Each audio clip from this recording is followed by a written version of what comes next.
Papua New Guinea. It is a strategically located nation right north of Australia, and China has many plans for it, dominating PNG's imports, PLA soldiers all over the island, and Chinese warships right in the face of Australia and other Southeast Asian nations. This is China's dream for PNG. China dreams of economic takeover and militarization of this island nation. But Australia has meticulously ended that dream, giving China a delicious meltdown. You have to hear it to believe it. Hi, and welcome to TFI Global, the foreign affairs and geopolitical analysis arm of the TFI Media Group. I am your host Shubhangi, and in this video I will tell you about Australia snatching PNG from China and the subsequent Chinese meltdown. Let's begin. Chinese mouthpiece Global Times has suffered yet another meltdown of epic proportions. This time, it is the Australian actions in Papua New Guinea which has been the reason for such a meltdown.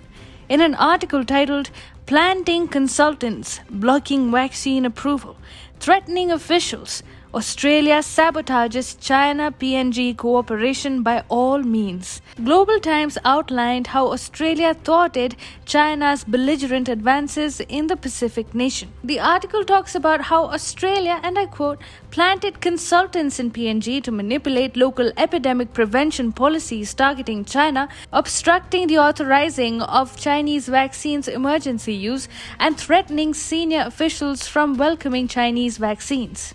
Australia has been using its diplomatic heft to sabotage China's vaccine cooperation with Pacific Island countries, Global Times discovered exclusively from its sources. Despite the fact that China has effectively controlled the epidemic at home, Papua New Guinea still considers China to be a high-risk country. In the case of China's vaccine supply to Papua New Guinea, Australia has taken proactive steps to obstruct the authorization of Chinese vaccines for emergency use. Back in February, China announced that it would provide vaccines to Papua New Guinea and also provided trial data for the vaccines.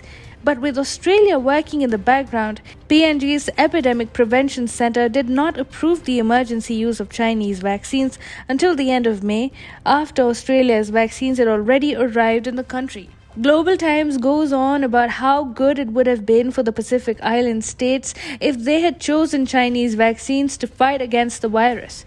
It says that the post-COVID-19 era would be boosted with Chinese leadership. From being unable to death-trap PNG to being even unable to supply it with its dubious vaccine, China has been kicked out of the Pacific nation, and it has Australia and Morrison written all over it. Last year, TFI reported how China's plans to death-trap PNG gloriously failed. Chinese company Huawei had built a national data center with a loan of $53 million from the Export-Import Bank of China. What was next? PNG refused to pay back the loans. It was a strategic and diplomatic victory for Australia, which set the tone for China-Australia relations. Morrison saw China obtaining a strategic advantage in the underdeveloped island nation by lending millions of dollars as an early China hawk. Within months of assuming power, he funded a research that proved Huawei had created a flawed data center that the People's Liberation Army is using for military purposes. The investigative research was ordered by the Papua New Guinea government in 2019 and was funded by the Australian Department of Foreign Affairs and Trade. Years before the investigation, China had given billions in soft loans to Papua New Guinea to meet its strategic goals and hence became the second largest donor to the island nation. As per a report by the premier Australian think tank Australia Strategic Policy Institute, China has given soft loans worth $147 million for digital projects in PNG, including the money for the data center and a biometric-based identity card. However, PNG refused to pay back the loans, thus turning China's investment into a non-performing asset. As a result, China retaliated, but was once again caught red-handed trying to create a second pandemic in Papua New Guinea. A Chinese state-owned company, the China Metallurgical Group Corporation or the MCC, which controls a major nickel mine in Papua New Guinea, said that 48 staffers who returned from China early in August last year may test positive for COVID-19 because they have been vaccinated. But at the time, no vaccine had been developed, not even in China.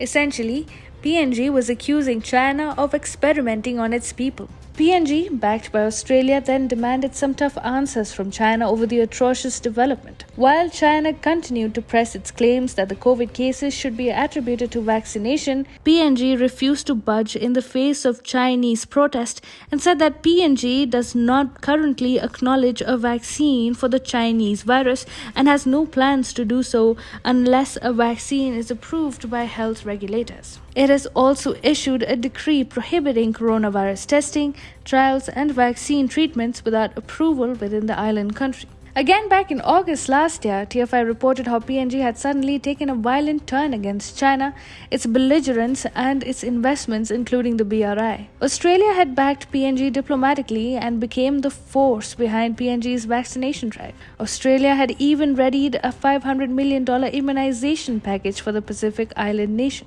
China, through its debt trap policy, was trying to snare PNG, aiming to build a strategic military base which would have been a major national security threat for Australia. PNG sits just north of Australia and serves as an outpost in the Western Pacific against China. But like China's other actions in the region to gain influence, this one was also thwarted by Australia, and the meltdown of global times is a result of the same. Since the pandemic, the brawl between Australia and China has been extensively documented. China has attempted to punish Australia with unilateral penalties since Australia demanded for an open and independent probe into the coronavirus discovery in Wuhan. But these have all backfired for China. China wanted to punish Australia with sky-high tariffs on Australian imports. However, Xi Jinping was unable to grasp the measure of Chinese dependency on Australian coal and iron ore. As a result, China has been suffering gravely with blackouts and industrial shutdowns due to a lack of power supply, which is leaving the Chinese industry in a ramshackle and a totally dilapidated state. On the other hand, China has been unable to land a blow in the diplomatic tussle which was started by it. Till now, Australia has thwarted all Chinese advances and has brilliantly used its diplomatic heft to round up allies to counter China and press it on issues that irk China the most, like coronavirus and Xinjiang.